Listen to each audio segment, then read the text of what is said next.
Apa bacaannya? Ada dua jenis bacaan. Satu di Al-Baqarah ayat yang 255, dikenal dengan ayat kursi. Dibiasakan baca itu pasca sholat setelah zikir yang 3 kemarin. Anda baca Allahu la ilaha illa huwal hayyul la ta'khudhuhu sinatun, dan seterusnya sampai dengan ke ujungnya. Ayat yang disebut ayat kursi, permohonan berlindung kepada Allah Subhanahu wa taala. Orang yang membiasakan baca ayat kursi, baca ayat kursi, baca ayat kursi, maka ayat itu akan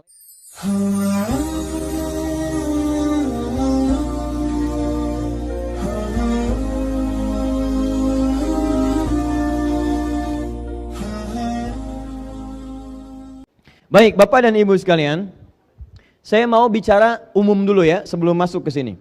Fokus baik-baik.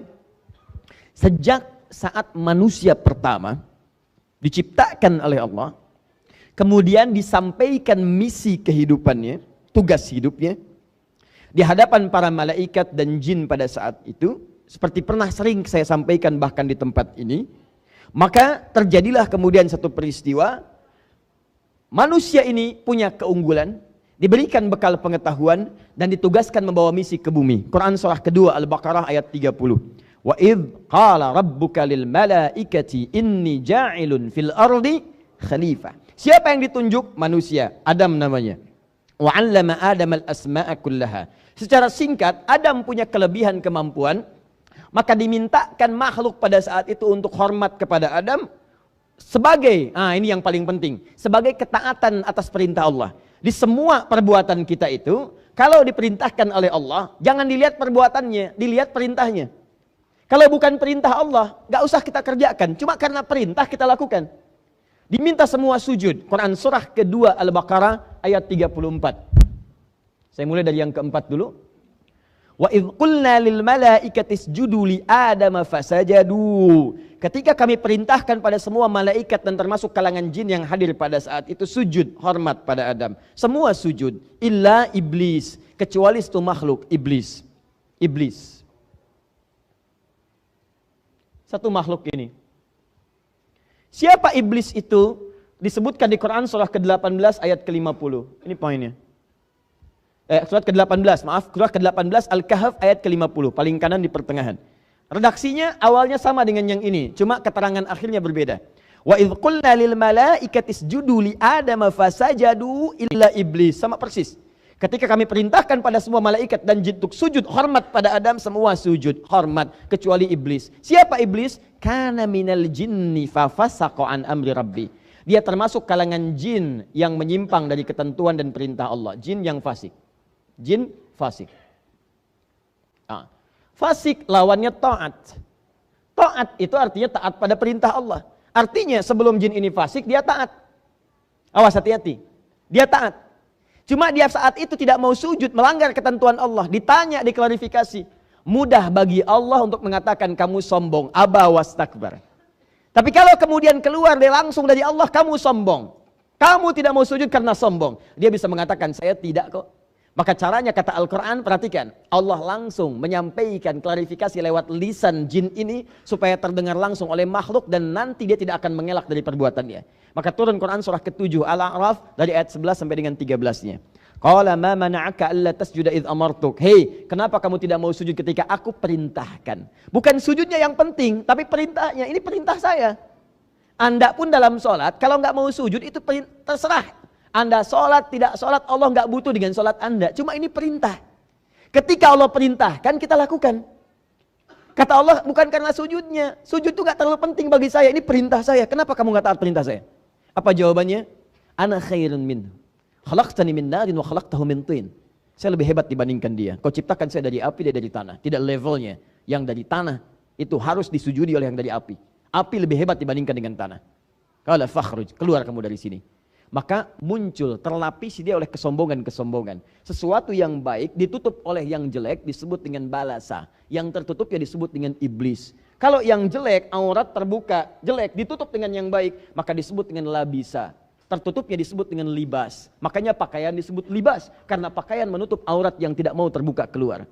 Tapi kalau yang baik ditutup oleh yang jelek, taat ditutup oleh fasik, maaf, rendah hati ditutup dengan sifat sombong, kejujuran ditutup oleh dusta, maka berubah kalimatnya di balasa, yang tertutup disebut dengan iblis. Makhluk ini disebut dengan iblis karena tertutup oleh sifat-sifat kesombongan pada saat itu.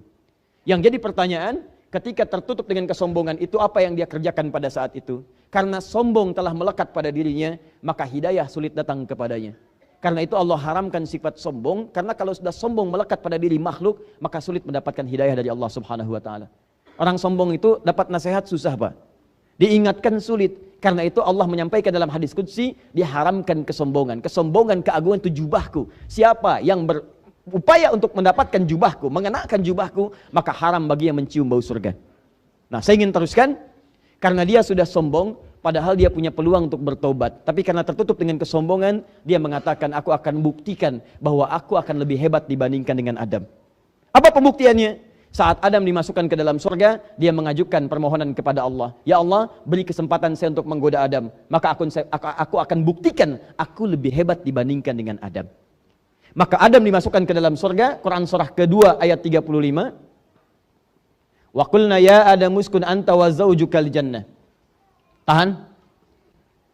Wa kula minha raghadan haitsu syi'tuma wa la taqrabu hadhihi syajarata fatakuna minadh dhalimin. Adam, tinggal kamu di surga sementara dengan istrimu, pelajari kenikmatan surga, cari bekal di situ supaya kamu turun ke bumi jadi khalifah, kamu bisa menata bumi seperti surga. Dengan segala keindahannya, kenyamanannya, keenakannya. Makan ini tapi tinggalkan ini. Ini ujian. Jangan makan yang ini, jangan dekati pohon ini. Kalau kamu dekati, ini niscaya akan menjadikan kamu menyimpang dari ketentuan Allah Subhanahu wa taala. Zalim. Maka kemudianlah iblis mengajukan kepada Allah permohonan. Aku ingin buktikan aku lebih hebat dibandingkan Adam. Padahal kalau dia taubat bisa diampuni. Cuman karena sombong, hidayah tidak bisa masuk. Maka dia katakan, aku akan menggoda Adam untuk membuktikan aku paling hebat dibandingkan dengan Adam. Maka dia ajukan permohonan, dikabulkan pada saat oleh Allah untuk memberikan isyarat pada anak cucu Adam kemudian hari, bagaimana cara mengatasi godaan-godaan iblis itu. Mudah bagi Allah mengatakan, tidak, saya tidak perkenankan. Tapi kalau tidak diperkenankan pada saat itu, kita tidak punya pengetahuan, tidak punya pengalaman bagaimana cara menaklukkan iblis saat Adam dan anak cucunya turun ke bumi untuk menjalani misi kehidupan di bumi sebagai khalifah. Karena itulah kemudian iblis mulai menggoda Adam, saat menggoda itulah namanya berubah. Perhatikan baik-baik. Namanya berubah dari iblis jadi setan. Di sini saya perlambat keterangannya. Ya, maaf tadi saya agak cepat sampaikan supaya cepat sampai ke tujuan. Perhatikan baik-baik. Saat belum mulai menggoda Adam, baru terkontaminasi, namanya iblis. Tapi saat mulai menggoda, dia berubah nama jadi setan, asy-syaitan. Quran surah ke-2 Al-Baqarah ayat ke-36.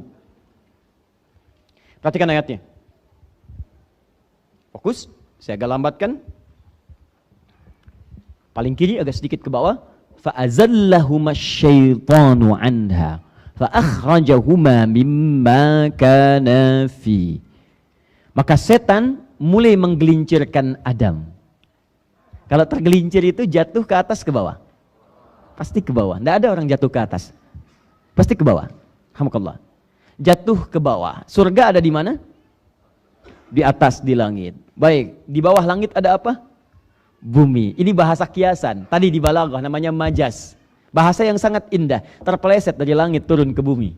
Ini bahasa kiasan. Maksudnya digodalah Adam itu, dipelesetkan oleh Adam sehingga menjauh dari dipelesetkan oleh setan sehingga menjauh dari ketaatan kepada Allah Subhanahu wa taala. Secara singkat, iblis mulai menggoda Adam. Ketika menggoda Adam itulah berubah nama dari iblis jadi setan. Apa itu setan? Dari kata syaitan. Kita akan masuk pada inti bahasan kita. Fokus ya. Kita mulai di sini. Saya mau menulis di sini. Mohon izin saya tanya dulu. Ini kelihatan, Bu? Oh, jelas tidak, belum saya tulis ya. Kalau kelihatan bagus ya. Baik. Saya tulis dulu ya. Saya tulis dulu. Shin, ta, nun. Nah, sekarang kelihatan? Tidak juga. Masya Allah. Baik, saya boleh pinjam penghapus? Saya saja biar ya. Nah, saya hapus yang ini ya. Ini sudah diterangkan. Terutama yang sudah diterangkan. Saya hapus yang ini. Saya tulis agak besar ya supaya kelihatan. Nah, ya. Nggak kelihatan juga dengan cara apa lagi saya mesti menulis. Syaitana. Kelihatan sekarang? Alhamdulillah. Perhatikan. Syaitan asalnya dari kata syaitana. Syaitana berarti yang menjauhkan dari segala nilai kebaikan. Yang menjauhkan, asal artinya ini, dari segala nilai kebaikan, dari segala kebaikan.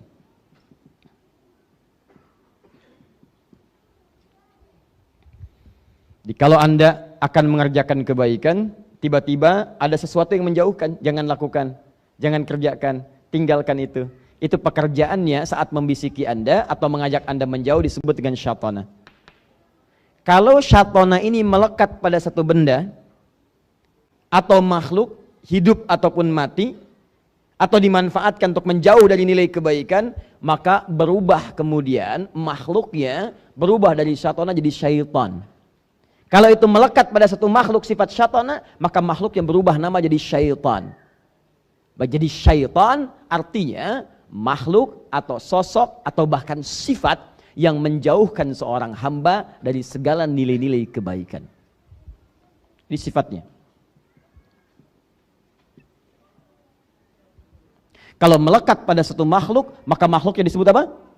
Syaitan. Makhluk pertama yang disebut syaitan oleh Allah Subhanahu wa taala yang menjauhkan Adam dari nilai-nilai kebaikan. Harusnya Adam taat. Harusnya yang dilakukan oleh Adam, ini makan yang ini, makan yang itu. Nikmati ini, jauhi pohon ini, jauhi. Kata syaitan, dekati, dekati, dekati. Mendekati tidak baik, menjauhi itu baik. Dijauhkan dari kebaikan, didekatkan kepada larangan. Berlakulah kemudian hal yang tidak disukai oleh Allah Subhanahu wa taala, mengerjakan yang tidak baik. Ketika mengerjakan yang tidak baik itu terpeleset Adam, bahasa Al-Qur'annya yang mempelesetkan setan. Kenapa disebut setan? Karena dia menjauhkan dari nilai-nilai kebaikan yang ditetapkan oleh Allah Subhanahu wa taala. Paham sampai sini? Saya ingin kita paham dulu teman-teman sekalian, Bapak dan Ibu. Jadi kesimpulannya, setiap ada yang menjauhkan dari kebaikan, maka namanya apa? Ingat baik-baik, ingat namanya apa? Ulangi namanya apa? Jadi ingat, fokus baik-baik. Kalau ada manusia yang menjauhkan dari kebaikan, maka sifatnya apa namanya? Apakah ada manusia yang disebut setan? Ada. Ada. Buka Quran surah ke-6 ayat 112. Quran surah ke-6 ayat 112. Fokus baik-baik. Al-An'am ayat 112, paling kiri sebelah atas. Ya. Awal juz yang ke-8. Wa kadzalika ja'alna likulli nabiyyin aduwwa syayatinal insi wal jin. Yuhi ba'duhum ila ba'din zukhrufal qawli ghurura. Ada ayatnya? Demikianlah kami tetapkan, kami jadikan bagi setiap nabi itu punya musuh. Siapa musuhnya? Golongan-golongan setan. Apa yang dimaksud setan? Tadi saya kembalikan, yang menjauhkan dari nilai-nilai kebaikan. Saya tanya pada Bapak dan Ibu, maaf ya, saya tanya dulu sebentar. Kalau nabi ngajak pada kebaikan atau keburukan? Pasti baik. Ayo sholat, ayo berkata yang baik, ayo jujur. Ayo tawadhu, rendah hati. Ayo terapkan nilai kebaikan dalam kehidupan masyarakat. Jauhkan dari korupsi, jauhkan dari dusta, jauhkan dari fahsya, jauhkan dari yang kotor. Semua baik. Cuma dia punya lawan. Lawannya disebut dengan setan. Kenapa disebut setan? Karena saat Nabi mengajak pada yang baik, dia mengajak pada yang buruk. Gak benar itu. Korupsi aja yuk korupsi. Gak benar itu, bohong aja yuk bohong. Gak benar itu, jorok aja yuk jorok. Ketika para nabi mengajak pada kebaikan, maka lawannya mengajak kepada keburukan. Lawannya mengajak pada keburukan punya sifat yang melekat dengan nama yang sama, setan. Yang paling bahaya ketika disebutkan setannya disebut syayatinal insi wal jin. Setan dari kalangan manusia. Jadi sifat ini mengajak pada kejelekan ini bukan hanya melekat pada diri iblis yang asalnya jin, tapi juga bisa berpotensi melekat pada manusia. Jadi ada manusia, wujudnya manusia, tapi membawa misi-misi setan, yaitu menjauhkan ketaatan dari Allah Subhanahu wa taala. Hati-hati. Dan ini yang paling susah, setan manusia lebih susah menghadapinya dibandingkan dengan setan jin dari kalangan iblis. Paham sampai sini? Pengantarnya paham? Saya cek ibu kalau paham. Saya cek dulu ya. Ibu kalau malam-malam mau tahajud, begitu ibu mau sholat, papa mengatakan, "Mama, gak usah tahajud dulu. Sini temani papa nonton bola." Masya Allah. Jadi papa saat itu sedang menjadi Bukan. Bukan saya Pak yang bilang ya. Bukan saya, istri Bapak sendiri. Bukan. Papa saat itu sedang menjadi terbisiki oleh jin sehingga seakan-akan mengarahkan fungsi setan. Saya tidak pernah mengatakan Papa sedang menjadi setan. Hati-hati ya, hati-hati. Jangan salah menyimpulkan sekarang banyak pernyataan-pernyataan yang kalau dikaji dari ilmu mantik premisnya salah sehingga kesimpulannya tidak tepat. Awas, atau ada yang premisnya benar cuman kesimpulannya salah. Premis itu pengantarnya 1, 2 benar, kesimpulan salah. Contoh paling gampang begini. Ya, antum nama siapa? Agung. Lihat sini. Agung suka pisang. Monyet suka pisang. Ya, saya ulang. Agung suka pisang. Monyet suka pisang. Maka Agung sama dengan, tuh kan salah kan kesimpulannya. Salah kesimpulannya. Maka Agung sama-sama suka pisang gitu. Kalau antum katakan Agung sama dengan monyet, antum yang salah. Nah, itu banyak, itu kalimat seperti sederhana, tapi sekarang jadi permainan. Pilih mana, muslim yang koruptor atau non muslim yang jujur. Tuh kelihatannya benar, tapi dahsyat pengaruhnya. Itu premisnya salah. Dalam ilmu mantik keliru. Pilih mana, muslim yang koruptor atau non muslim yang jujur. Anda kalau ingin membandingkan dua-duanya mesti apple to apple, bandingkan apel dengan apel. Kalau ingin bandingkan non muslim yang jujur, bandingkan pula dengan muslim yang jujur. Yang tidak jujur bandingkan dengan yang tidak jujur lagi sehingga seimbang perbandingannya. Apa tidak ada 200 juta lebih di Indonesia muslim yang jujur? Tuh, kalimat seperti itu kelihatan sederhana tapi dahsyat itu, pengaruhnya luar biasa.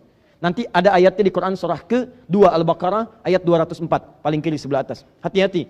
Kata Al-Quran, ada orang-orang ketika bicara, kata-katanya begitu menarik, retorikanya begitu cantik, tapi maksudnya itu menjerumuskan Anda pada keburukan. Wa minan nasi may yu'jibuka qawluhu fil hayatid dunya wa yushhidullaha 'ala ma fi qalbihi wa huwa aladul khisam. Ada di antara orang-orang kata-katanya begitu bagus, kadang-kadang membawa nama Allah, ya.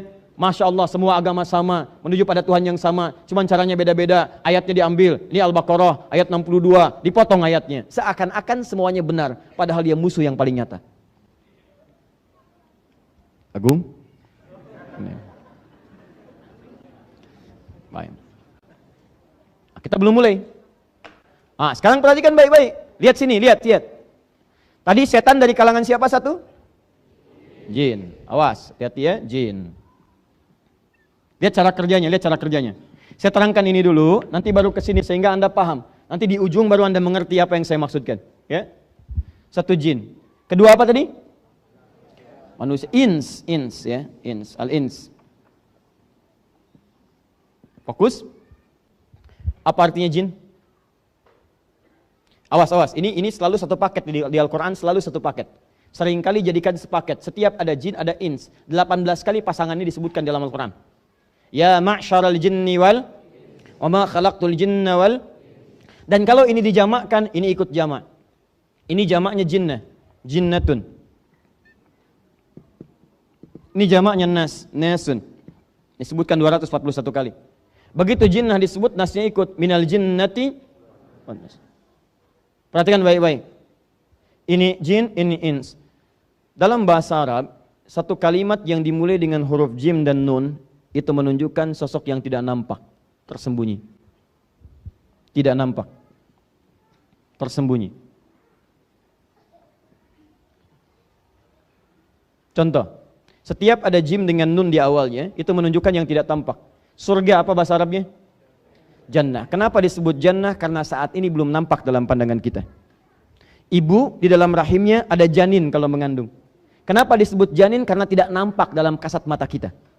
Apa pernah ada seorang perempuan mengandung kelihatan dari luar? Itu lihat janinnya gerak-gerak. Tidak nampak. Jin kenapa disebut dengan jin? Karena saat diciptakan fitrahnya tak nampak dalam pandangan kita. Jadi fitrah jin itu saat diciptakan tersembunyi. Tidak ada jin yang senang nampak. Makanya kalau ada jin melakukan penampakan, itu jin sedang keluar dari fitrah. Jin bermasalah, Pak. Yakin, jin bermasalah. Ya.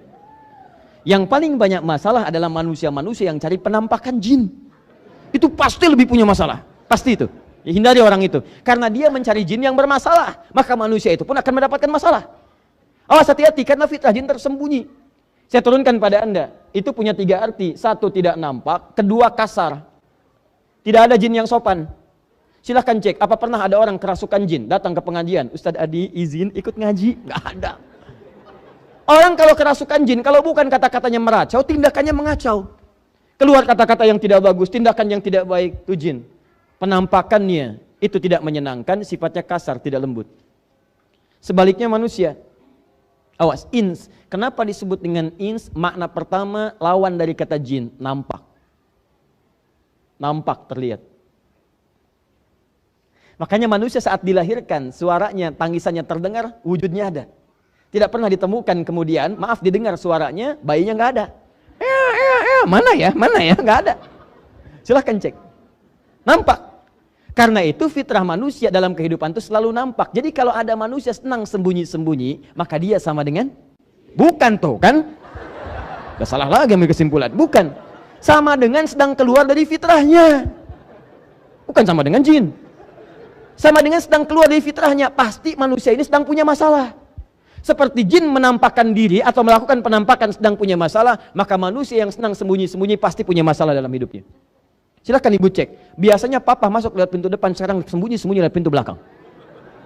Handphone sembunyi-sembunyi, bawa kamar mandi, buka-buka gitu kan di situ. Sembunyi-sembunyi. Masuk kantor sembunyi-sembunyi. Ke masjid sembunyi-sembunyi.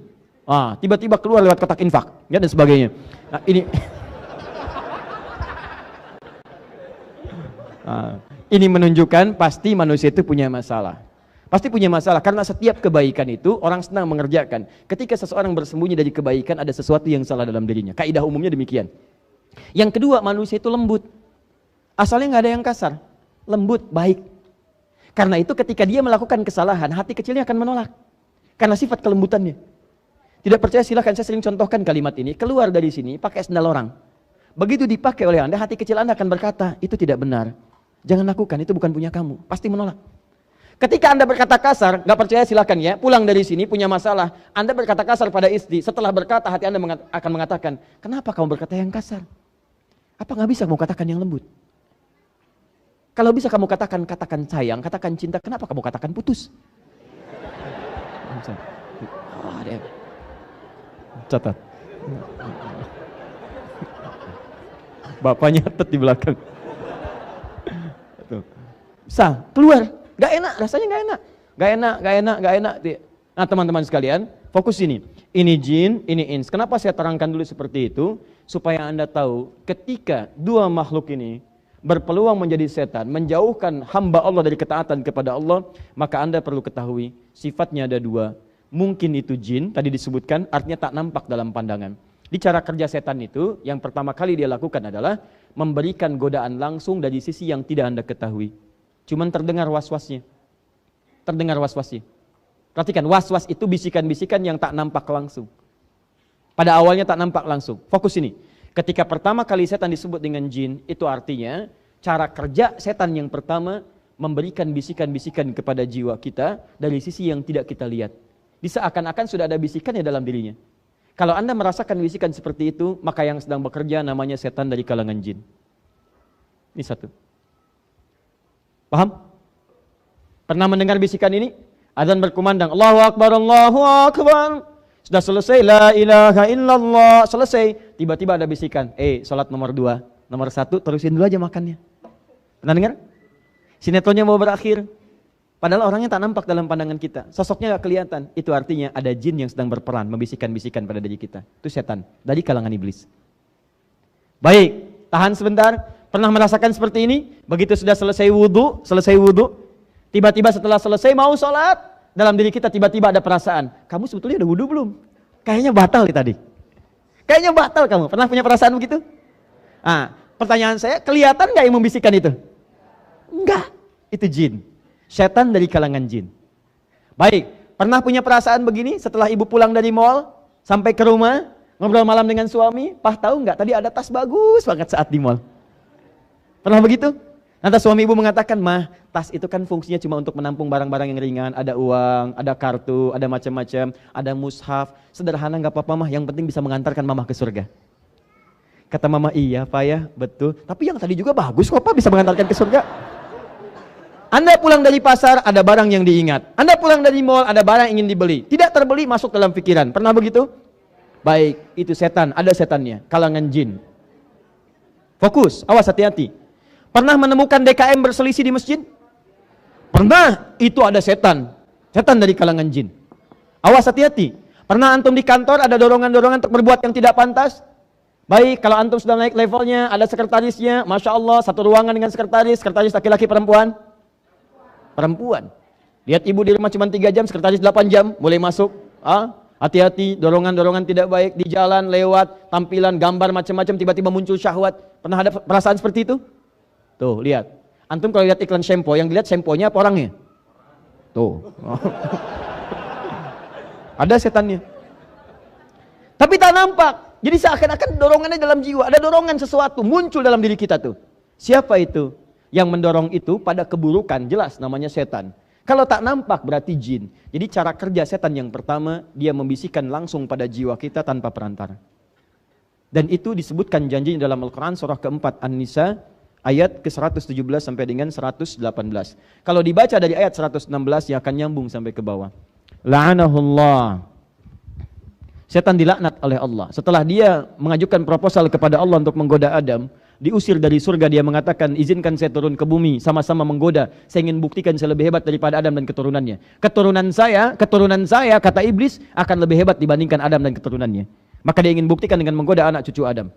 Maka turun mereka semua ke bumi. Quran surah kedua ayat 38. Qul nahbitu minha jami'a. Turun kalian semua ke bumi.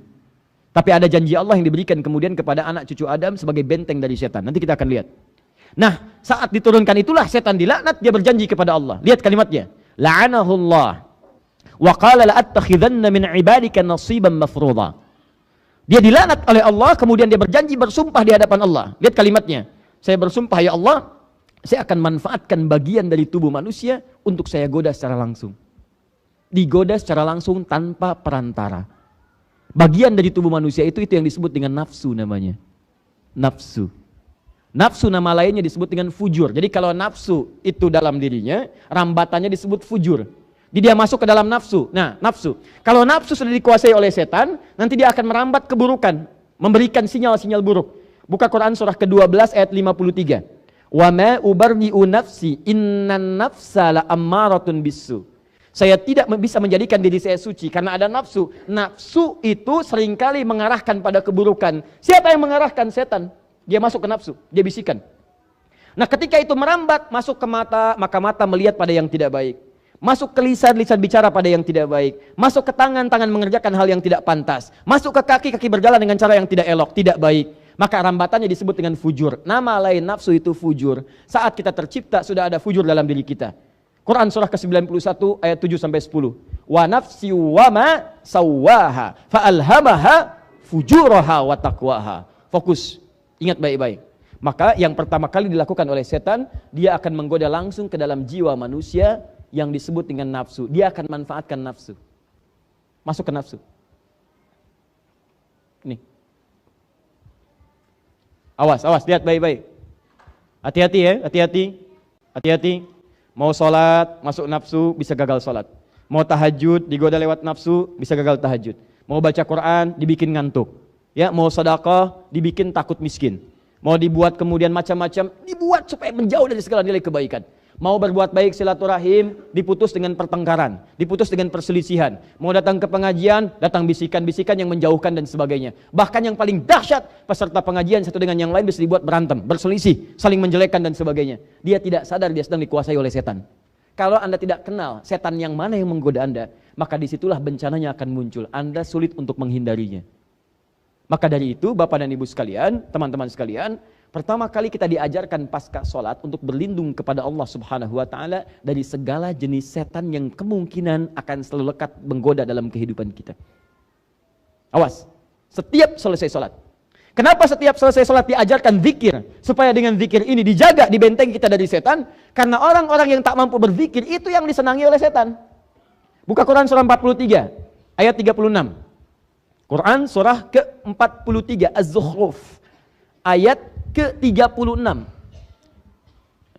Wa may ya'shu an dzikrir rahmani nuqayyid lahu syaitana. Awas, hati-hati. Fa huwa lahu qarin. Awas. Di sini Anda nanti mendengar ada istilah jin qarin. Fokus baik-baik. Wa may ya'shu 'an dzikrir rahmani, siapa yang abai dengan berzikir kepada Allah yang Maha Rahman. Enggak suka zikir. Pasca salat enggak mau zikir. Mau tidur enggak mau zikir. Bangun tidur tidak zikir. Awas, hati-hati, duduk susah zikir. Orang duduk zikir, bangun zikir, berbaring zikir. Alladzina yadhkurunallaha qiyaman wa qu'udan wa 'ala junubihim. Dia enggak mau zikir. Nah, setan itu akan lebih mudah menggoda orang yang tidak senang zikir. Enggak usah dibisikin, colek dari jauh aja. Udah maksiat.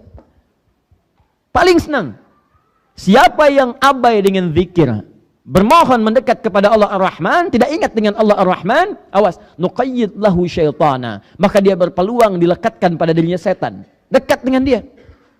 Jadi kalau Anda ingin lihat teman-temannya setan, gampang, lihat orang yang anti zikir. Lihat orang yang tidak suka berzikir. Zikir itu banyak zikir. Salat itu zikir. Salat itu zikir. Dalilnya Quran surah ke-20 ayat ke-14. Innani anallahu la ilaha illa ana fa'budni wa aqimis salata li dzikri. Saya Allah, tidak ada Tuhan selain saya, sembah saya. Bagaimana cara menyembahnya Allah? Cara menyembah kepada Allah, cara menyembah kepada Allah, lihat, tunaikan salat sebagai zikir kepadaku. Di orang yang tidak pernah senang dengan salat, enggak senang salat, itu tandanya orang itu mudah untuk dilekati oleh setan. Makanya panggilan salat yang tidak disenangi oleh setan, sangat tidak disenangi. Lihat hadisnya di Abu Daud. Begitu adzan dikumandangkan, setan lari. Idza udzina fafarra syaitanu wa alaihi duratun. Kalau adzan dikumandangkan maka setan akan lari meninggalkan anak Adam sambil terbirit-birit. Lari dia. Makanya jangan heran Anda jalan dengan teman Anda non muslim, adzan berkumandang, yang non muslim bisa berkata, "Mas, apa enggak sholat dulu, kan sudah adzan?" Setannya lari, sedang tidak ada. Wa idza thuwiba fa'ada, ketika adzan selesai setan balik lagi menggoda. Yang muslim bisa jawab, "Tenang aja, baru adzan belum qomat." Balik. Datang. Jadi kalau orang-orang selalu meninggalkan sholat, jauh kemudian dari zikir kepada Allah, maka apa yang terjadi? Mudah dikerjai oleh setan, maka muncullah keburukan dalam dirinya. Bentuknya bisa dua, bisa fahsya, pornografi, porno aksi, LGBT, kata-kata jorok, hal-hal yang buruk, itu disebut dengan fahsya. Bisa mungkar, hoax itu mungkar, dusta itu mungkar, berselisih itu mungkar, merampok mungkar, membunuh apalagi mungkar. Makanya ketika Anda sholat, apa faedahnya? Menekan setan dan menjauhkan perbuatan fahsya dan mungkar. Turun Quran surah ke-29 ayat ke-45. Innas sholata tanha anil fahsyai wal munkar. Tuh, lihat, cek. Maaf Bapak Ibu, bacaan Al-Quran termasuk zikir. Apa dalilnya? Quran surah ke-15 ayat 9. Paling kanan pertengahan. Inna nahnu nazzalna dzikra wa inna lahu lahafizun. Kata Allah, kami yang telah turunkan Al-Quran sebagai zikir. Zikir. Dan kami yang menjaga Al-Quran itu. Bahkan kalau Anda bukan sekedar baca menggunakan mushaf, Anda menghafalkannya. Hafalkan yang pendek-pendek dulu, hafalkan yang mudah-mudah dulu. Begitu Anda hafalkan, Anda ulang-ulang. Itu saat mengulang bacaan Quran, Anda sedang berzikir. Karena penghafal Quran disebut sedang berzikir. Quran surah ke-54, ayat 17, ayat 22, ayat 32, ayat ke-40. Walaqad yassarnal Qur'ana lidzikri fahal mim muddakir. Kami mudahkan Al-Quran untuk diingat, dihafalkan. Ketika Anda menghafal Quran sedang disebut sebagai zikir. Zikir, zikir, zikir. Nah, jadi kalau Anda sering baca Quran, apalagi sering menghafal Quran, membacakan ayat-ayat pendek yang dihafal, surah-surah pendek, begitu lekat dengan Quran, salah satu manfaatnya, Anda akan langsung dijaga oleh Allah dari lekat-lekat setan yang mungkin menggoda kehidupan Anda. Singkatnya, kalau ingin dibentengi oleh Allah langsung dari setan, di antara caranya, maka rajinlah berzikir. Di antara zikirnya, cari ayat-ayat Quran, surah-surah Quran, yang saat dibacakan, memohon perlindungan langsung kepada Allah supaya dijauhkan dari godaan setan ini. Karena sepanjang hidup, maaf ya, selama kita hidup, mustahil kita bisa menghindar dari godaan setan. Tapi kita bisa membentengi diri kita dari setan supaya dia lemah untuk menggoda diri kita. Paham sampai sini? Nah, sekarang pertanyaannya, Ustadz, kalau Ustadz katakan ada surah-surah dalam Al-Quran yang saat kita baca akan dilindungi oleh Allah kita dari godaan-godaan setan, surat apa saja itu? Bagaimana cara mengamalkannya? Maka disebutkanlah di contohnya Abu Daud, nomor hadis 1523, juga An-Nasai, nomor hadis 1337. Apa bacaannya? Ada dua jenis bacaan. Satu, di Al-Baqarah ayat yang 255, dikenal dengan ayat kursi. Dibiasakan baca itu pasca sholat, setelah zikir yang 3 kemarin. Anda baca Allahu la ilaha illa huwal hayyul la ta'khudhuhu sinatun, dan seterusnya sampai dengan ke ujungnya. Ayat yang disebut ayat kursi, permohonan berlindung kepada Allah Subhanahu wa taala. Orang yang membiasakan baca ayat kursi, baca ayat kursi, baca ayat kursi, maka ayat itu akan melempar setan yang menggoda dia di sekitarannya. Bukan tidak menggoda, sebelum menggoda Allah jauhkan. Sehingga seakan-akan Anda tidak tergoda. Mau sholat, orang lain sudah adzan, masih nunggu qomat. Anda sebelum adzan sudah siap-siap. Karena setan nggak punya kemampuan menggoda Anda. Ya ini kelihatan seperti biasa, tapi kalau Anda biasakan Allahu la ilaha illa huwal hayyul qayyum la ta'khudhuhu sinatun wa la naum lahu ma fis samawati wa ma fil ardh, sampai dengan ujungnya, maka kebiasaan itu akan bersemayam dalam diri Anda, menjadikan Anda terlindungi. Begitu setan akan menggoda, maka dijauhkan oleh Allah Subhanahu wa taala. Silahkan cek hasilnya. Kalau nggak percaya silahkan cek hasilnya. Ayat itu akan melempar setan seketika. Lempar. Ya, kalau dia nggak mau menjauh, lempar sekalian dengan kursinya, bukan dengan ayatnya saja.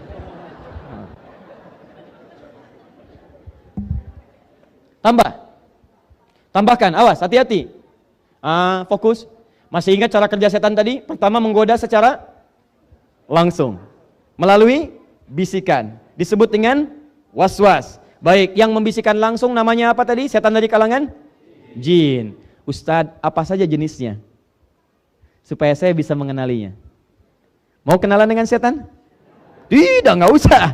Tapi kita kenali untuk kita hindari, bukan kita dekati. Setan yang ada kerjaan. Satu, setan wudu. Setan wudu. Bukan setan yang berwudu. Setan ini menggoda, memberikan waswas pada orang yang wudu. Rajin amat setan wudu, si amat aja nggak rajin. Bukan. Setan ini menggoda orang wudu. Namanya walhan. Nanti dilihat ya, yang mirip-mirip segera ganti.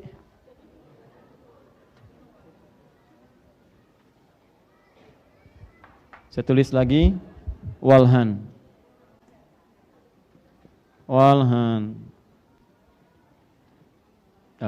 Setan mah gak usah bagus-bagus tulisnya. Udah. Walhan dikenal dengan setan wudu, yaitu setan yang membisikkan pada orang-orang, memberikan was-was dan keraguan apakah berwudu atau tidak. Apakah dalam keadaan berwudu atau tidak. Begitu sudah selesai wudu, tidak nampak tanda. Maksudnya tanda itu bisa tercium baunya, apa terdengar bunyinya gitu kan. Kalau sudah tercium, udah nggak usah banyak alasan. Kayaknya batal nggak ya? Baunya udah kemana-mana, itu batal namanya. Ya. Kalau ini nggak begitu caranya. Iya siapa ya? Kamu. Sini. Lihat sini. Kalau yang ini bukan, yang ini itu sudah berwudu, serasa sempurna, bagus. Tapi tiba-tiba merasakan bimbang, ini saya wudu nggak ya? Kayaknya batal deh. Kayaknya wudu deh, kayaknya batal deh. Nah, kalau Anda dalam posisi yang demikian, maka cara cepat kemudian untuk bisa menutup itu semua, ambil kaidah al-yaqinu la yuzalu bisyakkin. Ambil yang paling yakin itu yang dipraktekkan. Begitu Anda yakin dengan itu, sudah abaikan dengan ini. Kalau Anda tangkap terus, dia akan terus hingga pada diri Anda. Dibuat Anda sampai kapanpun ragu dengan sholat yang telah Anda kerjakan. Paham? Baik, wudu, sholatnya dibikin ragu. Kalau sudah wudunya ragu, sholatnya akan berantakan. Maka begitu Anda ragu, ambil yang paling yakin. Saya yakin punya wudu. Atau saya yakin wudu saya batal, segera wudu lagi. Begitu sudah yakin, kerjakan amalannya, maka amalan Anda akan dituliskan sesuai dengan keyakinan Anda di situ. Paham? Baik, ini walhan. Kedua, khinzib atau khamzab. Khinzib atau khanzab. Setan yang menggoda orang sholat.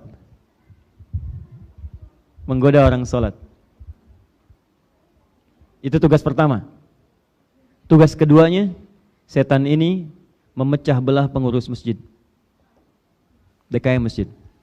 Hati-hati jadi DKM ya. Peluang surganya juga banyak, tapi peluang digoda setannya tidak mudah. Baik, tahan. Satu, setan khinzib ini menggoda orang sholat. Bagaimana caranya? Kata Nabi di Abu Daud, perhatikan caranya. Kalau Anda sudah bertakbir, angkat tangan, bisa dengan dua cara, sejajar dengan bahu menurut Al-Bukhari, atau sejajar dengan daun telinga menurut An-Nasai. Nah, kalau belum mengangkat, itu biasa perasaan Anda akan tenang, fokus.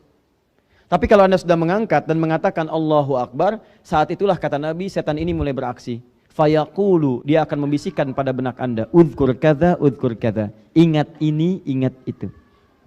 maka mulailah Anda mengingat bahkan apa yang tidak ingin Anda ingat. Silahkan kalau tidak percaya nanti sholat zuhur Anda takbir.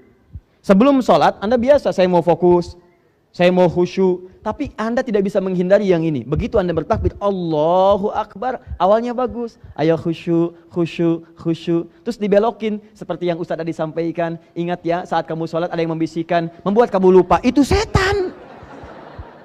Habis itu datang dia, miss call, WhatsApp belum dijawab, status belum diupdate, ya ini ketinggalan, itu belum dicatat, ini macam-macam, itu setan.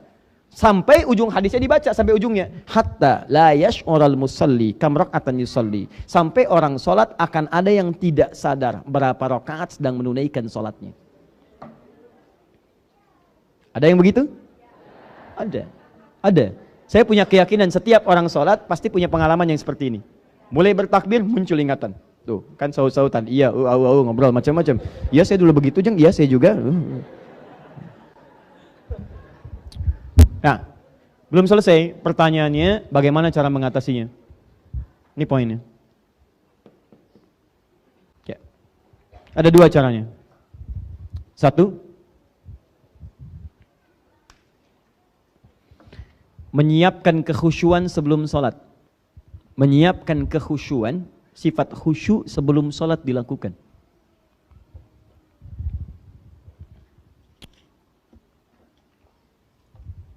Sifat khusyuk itu disiapkan dengan dua cara. Pertama, ada di Al-Baqarah ayat 45 sampai 46. Al-Baqarah 45 sampai 46.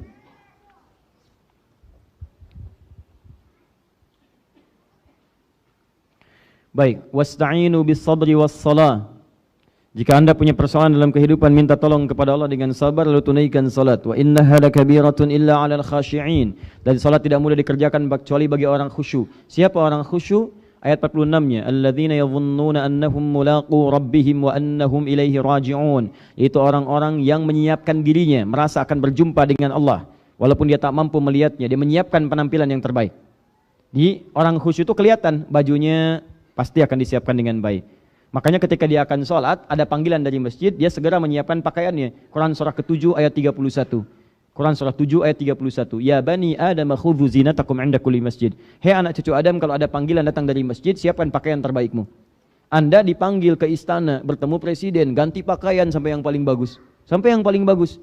Kenapa ketika Anda dipanggil oleh, mohon maaf ya, pencipta presiden, pemberi segala kebutuhan, ya, penyembuh saat sakit, pengampun segala dosa, penampilan Anda biasa-biasa saja. Cek. Anda bertemu dengan presiden, mandi dulu, rapi-rapi dulu, pakai jas, pakai macam-macam. Anda bertemu dengan Allah, menghadap Allah, kenapa tidak persiapkan diri? Minimal sempurnakan wudu. Makanya orang khusyuk kelihatan wudunya sempurna. Turun Quran surah ke-5 ayat ke-6, paling kiri sebelah atas. Ya ayyuhalladzina amanu idza qumtum ilas shalah faghsilu wujuhakum, seterusnya ayat. Hei orang-orang beriman, kalau ingin salatnya sempurna, hei orang-orang beriman, kalau ingin sholatnya sempurna, maka sempurnakan wudhunya. Dia berikan penampilan terbaik, kemudian dia pakai pakaian yang terbaik. Yang paling indah adalah wa annahum ilaihi raji'un. Kenapa dia kenakan semua itu? Ini, kalau pengen khusyuk yang pertama kata Allah, rasakan mungkin itu panggilan terakhir dalam kehidupan. Mungkin sholat itu menjadi sholat terakhir yang mengantarkan kita pada kematian. Raji'un, kembali pada Allah subhanahu wa ta'ala. Bukankah adzan itu panggilan? Siapa yang panggil? Allah lewat muadzin. Allah lewat muadzin. Anda dipanggil oleh Allah, Sandi dipanggil Allah. Apa artinya? Sudah, Anda paham semua. Kita dipanggil Allah 5 kali dalam sehari, peringatan. Mungkin itu jadi panggilan terakhir dalam kehidupan kita. Cari pakaian terbaik. Makanya orang-orang yang berharap berjumpa dengan Allah dalam kebaikan, merasa akan wafat saat mungkin dalam keadaan salatnya, minimal terdorong kehusyuannya. Kalau ada godaan di situ, godaan was-was macam-macam, sulit kemudian memfokuskan diri kita, maka fa imma yanzaghannaka nazghun minasyaitani fasta'iz billahi minasyaitonir rajim. Awas, jika Anda kemudian mendapatkan bisikan-bisikan setan sebelum memulai salat, bahkan sebelum memulai salat, maka segera berlindung kepada Allah Subhanahu wa taala dengan bacaan yang singkat, a'udzu billahi minasyaitonir rajim. Boleh berta'awudz. Ya, hal-hal yang simpel tidak perlu dicontohkan lagi. Makanya yang simpel-simpel Nabi nggak contohkan langsung karena sudah terbiasa. Ayatnya jelas, paham semuanya. Anda boleh kalau ada bisikan yang kuat berlindung kepada Allah. A'udzubillahi samil alim minasyaitonir rajim. Paham? Itu cara yang pertama. Cara kedua, tersebut di Quran surah ke-29 ayat 45. Antum pertengahannya hafal, cuman awalnya tidak dihafalkan. Yang pertengahannya bunyinya begini. Saya baru baca sepotong, antum pasti bisa teruskan. Innas salata tanha. Tuh. Anil fahsya'i wal munkar. Sekarang sebutkan awalnya. Nah, itu masalahnya. Lihat sini. Awal ayatnya berbunyi, "Utslu ma uhiya ilaika minal kitab wa aqimis shalah. Innas salata tanha 'anil fahsya'i wal munkar." Cara menerjemahkannya, baca dengan ilmu lughahnya, ilmu bahasanya. Utslu ma uhiya ilaika minal kitab. Sebelum Anda tunaikan salat, baca dulu, pahami dulu, pelajari dulu ketentuan-ketentuan salat yang tertuang dalam Alkitab. Al-Qur'an dijelaskan oleh Nabi. Jadi kalau sebelum salat, kalau ingin khusyuk, pahami dulu bacaannya. Pahami dulu gerakannya, karena utslu itu artinya bukan sekedar baca. Di mushaf diterjemahkan bacalah. Kalau cuma bacalah, ikra juga bacalah. Ikra bacalah, utslu bacalah. Apa bedanya ikra dengan utslu? Kalau ikra dari qiraah, sekedar baca, tanpa menuntut pemahaman. Orangnya disebut dengan qori. Karena itu pembaca Quran sering disebut qori. Qori, belum tentu yang baca itu paham isinya. Tapi kalau tilawah, utslu dari tilawah punya 3 arti. Baca, pahami, amalkan, itulah tilawah. Baca, pahami, amalkan. Karena itu orang tua kita dari dulu mendorong kita untuk paham Quran. Setiap ada acara kegiatan bahkan formal, yang baca Quran disebut qori. Di sampingnya pasti ada yang menerjemahkan. Penerjemah ini mendorong kita untuk paham isi yang dibaca. Siapa yang menerjemahkan tadi? Tuh, Sari Tilawah. Orang kita tuh. Ya mungkin pertama kali yang menerjemahkan namanya Bu Sari. Makanya disebut Sari Tilawah. Kalau Adi mungkin Adi Tilawah. Kalau Edi Tilawah. Sebetulnya nggak pakai sari Bu ya, tilawah saja. Sebetulnya tilawah. Cuman pertama kali yang menerjemahkan namanya Bu Sari. Karena itu disebut Sari Tilawah. Baik. Kalau Angga namanya Angga. Kalau Joko namanya Joko. Baik, nah itulah dia. Kalau Adi Tilawah. Orang kita tuh luar biasa. Pokoknya yang orang Arab nggak tahu, orang kita tahu lah. Ya. Orang Arab taunya Rabbana atina fid dunya hasanah fil akhirati. Orang kita doa apa namanya? Tuh, sapu jagat. Main ke Mekah tanya kan, "Ata arif sapu jagat?" Oh, sapu jagat. Oh. Orang kita luar biasa, doa sapu jagat, doa sapu nggak ada jagatnya, doa jagat nggak ada sapunya, ada semua. Balik lagi sini. Sampai mana kita? Baik, pahami isinya. Nah, kalau sudah paham, teruskan ayatnya, wa aqimis shalah, baru tunaikan salat. Di salat yang dipahami bacaannya itu yang mendalamkan kehusuan pada jiwa kita. Seharusnya begini cara salat itu. Begitu Anda bacakan, maaf ya, takbir nih. Allahu Akbar. Begitu lisan mengucapkan Allahu Akbar, karena paham, fikiran menerjemahkan Allah Maha Besar. Di saat fikiran menerjemahkan, fikiran kita tidak liar. Hati meresapi. Allah Maha Besar. Saya tetapkan, ya Allah Engkau Maha Besar. Ya Allah ampuni saya. Kenapa saya katakan dalam salat Allah Engkau Maha Besar, tapi saya dalam hidup seringkali merasa besar. Sombong pada orang lain, merasa yang paling hebat dibanding orang lain, merasa yang paling tangguh dibanding yang lain, merasa yang paling banyak ilmunya, merasa yang paling banyak sikapnya, merasa yang paling dalam kehidupan. Sementara saya katakan dalam sholat 5 kali sehari, ya Allah paling minimal saya katakan Allah Engkau yang Maha Besar. Ampuni saya ya Allah, ampuni saya ya Allah. Allahumma ba'id baini wa baina khataayaya kama ba'adta bainal masyriqi wal maghrib. Ya Allah, kalau itu melahirkan dosa, maka mohon jauhkan saya dari dosa yang saya perbuat seperti Engkau jauhkan timur dengan barat. Itulah yang menyebabkan Abu Bakar As-Siddiq radhiyallahu taala anhu baru mengucapkan Allahu Akbar karena paham maksudnya, diterjemahkan dengan fikiran, diresapi dengan hati. Beliau kemudian baru takbir, sudah bergetar tangannya, keluar air matanya. Ditanya, ya Amirul Mukminin lima hakadha, Amirul Mukminin kenapa seperti ini? Kata beliau, saya khawatir saya mengucapkan Allahu Akbar, Allah yang Maha Besar, tapi saya pernah merasa besar dalam kehidupan. Tuh. Berapa kali Anda bersujud meresapi bacaan sujud? Berapa kali duduk di antara dua sujud ketika Anda mengatakan Rabbighfirli, ya Allah ampuni aku. Ampuni artinya merasa ada dosa. Dosa apa yang Anda pikirkan pada saat itu? Pernah enggak merasakan dosa yang diperbuat? Barangkali sebelum sholat kata-kata kasar kepada istri tindakan tidak baik pada suami, ibunda Anda menangis karena kata-kata Anda, karena tindakan Anda. Kemudian Anda dengan senang hati menunaikan sholat seakan-akan punya dosa. Allahu Akbar. Pernahkah Anda ketika bersujud merasakan dosa mata Anda ditundukkan, dosa lisan Anda, dosa tangan Anda? Berapa kali berbuat maksiat? Pernah nggak terbayang saat Anda diwafatkan pada saat itu membawa maksiat dan belum pernah Anda istighfari pada saat itu? Seharusnya begitu.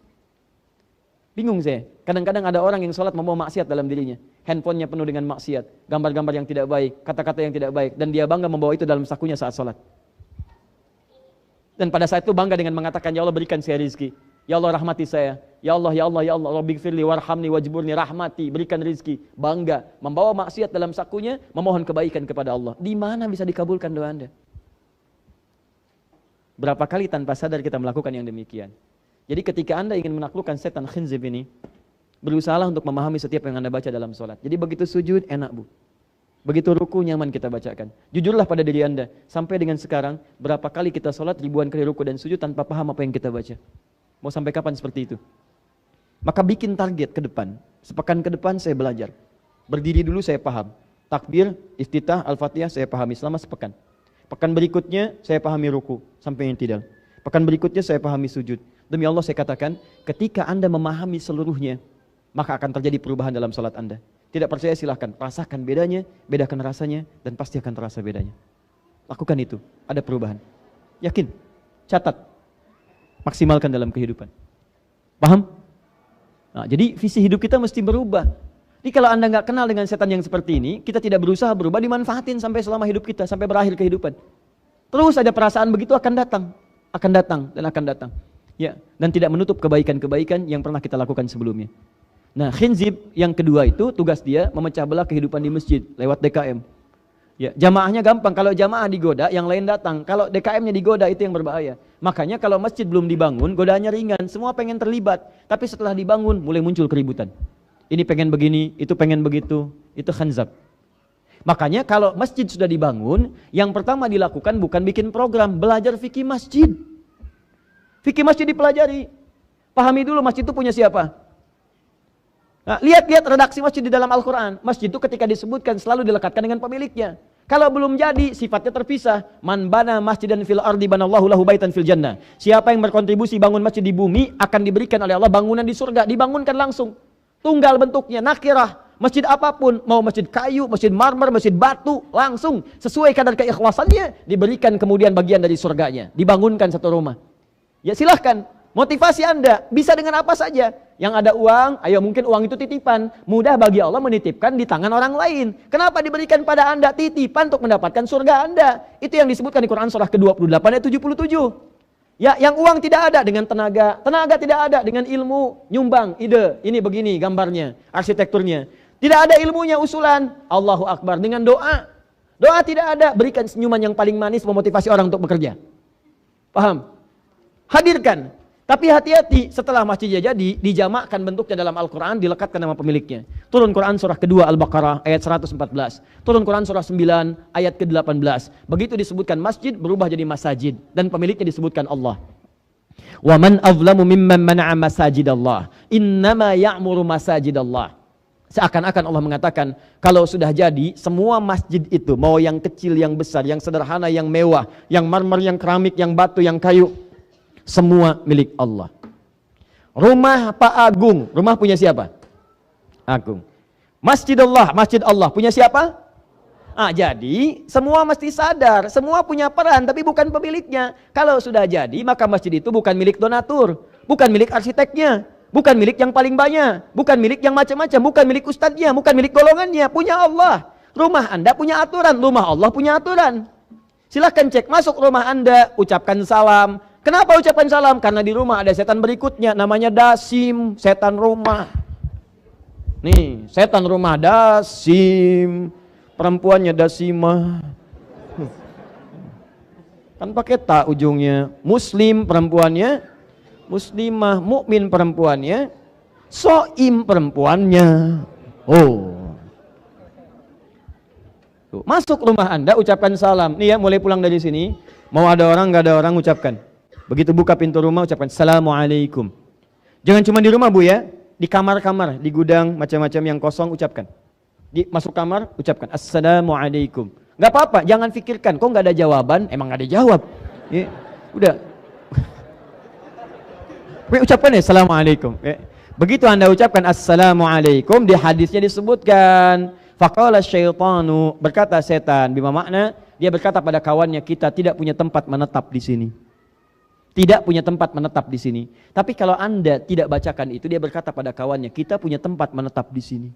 Itu yang menyebabkan malam-malam suka gelisah, bangun tidur susah, mau tahajud takut. Awas hati-hati kalau kamu keluar, di luar ada pakaian putih, rambutnya panjang, belakangnya bolong, minta sate 200 tusuk. Ya, misalnya. Hati-hati. Paham?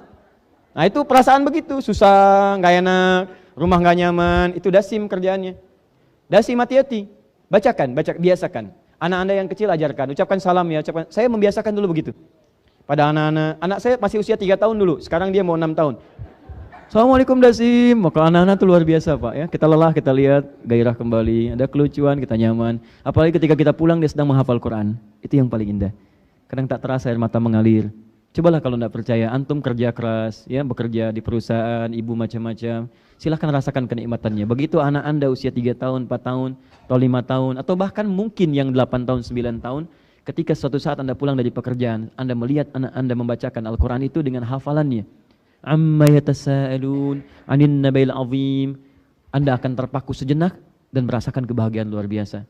Begitu selesai, dia katakan dengan doa-doa yang Anda pahami. Ya Allah, jadikan Quran ini sebagai rahmat bagi saya, sebagai rahmat bagi orang tua saya. Ya Allah, berikan saya kesempatan mendapatkan mahkota. Saya ingin pakaikan di kepala ayah saya, di kepala ibu saya. Ya Allah, jadikan ya Allah di rumah kami ada cahaya Al-Quran. Ya Allah, wafatkan kami ya Allah dekat dengan Al-Quran. Itu begitu dia bacakan, ada sesuatu yang mengalir di pipi Anda dan Anda akan sulit menghapusnya. Dan tidak bisa dinilai dengan apapun. Nah, rumah Allah itu beda aturannya, lain.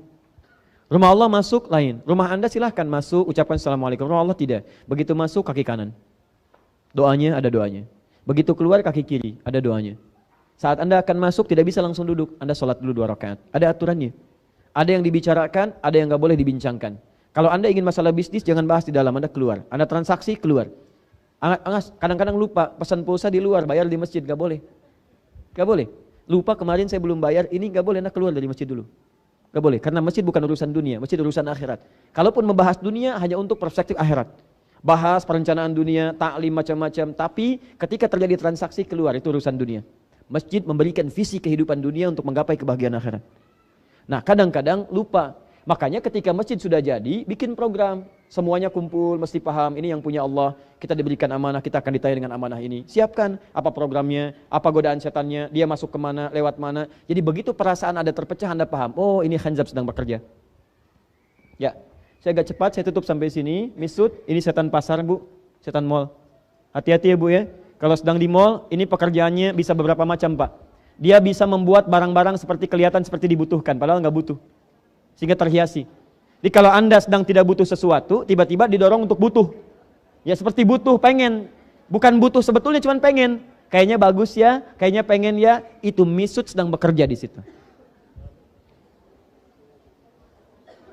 Pernah begitu Bu? Sering tuh, sering kan. Pulang dari sini lewat, kayaknya rujak enak ya. Duh, ya.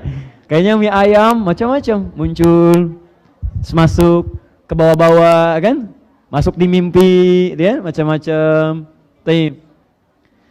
Kemudian disebutkan dalam riwayatnya dia dibikin cantik oleh para pedagangnya, dikeluar kalimat-kalimat sehingga terkesan awas. Yang lebih jahat adalah memanipulasi antara kata-kata dengan barang tidak sama. Awas pegiat di Tanah Abang, yang dagang, yang jualan, yang macam-macam dan sebagainya. Jangan mensifati barang di luar batas-batas kebenarannya. Ya. Bapak ibu, ayo pakaian surga. Begitu dipakai siap dijamin surga. Masya Allah, kapan orang pakai itu ke surga? Ya, sampaikan dengan baik, sampaikan dengan mulia. Ini misut. Dasim sudah a'war. Setan yang mendekatkan pada zina. Setan yang mendekatkan pada zina. A'war namanya. A'war, setan yang mengarahkan pada zina. Zina mata, zina telinga, zina lisan, ya zina anggota tubuh. Maaf ya, maaf sekali lagi. Antum kalau nonton TV ada tayangan-tayangan tidak baik. Lihat YouTube ada yang tidak bagus. Zina mata tuh, a'war. Gambar-gambar nggak bagus, kata-kata jorok dan sebagainya. Itu setannya ini, a'war namanya. Ya. A'war. Saya tulis ini. Al-a'war. Ya. Gak usah dihafalin Bu, yang penting begitu sedang ada sesuatu, itu a'war. Setan lah pokoknya. A'war. Lihat handphone, buka, tok begitu dilihat, astagfirullah, a'war. Udah, kalau sudah tahu setan tinggalkan, jangan diteruskan. A'war nih, a'war. Gak bagus a'war. Ya. Nah, kadang begitu dah lewat sebetulnya udah kita palingkan, tiba-tiba diingatkan lagi, yang tadi kelewat loh. Yang tadi sebetulnya tidak begitu loh. Jangan lihat gambarnya, lihat hikmahnya. Hikmah enak aja.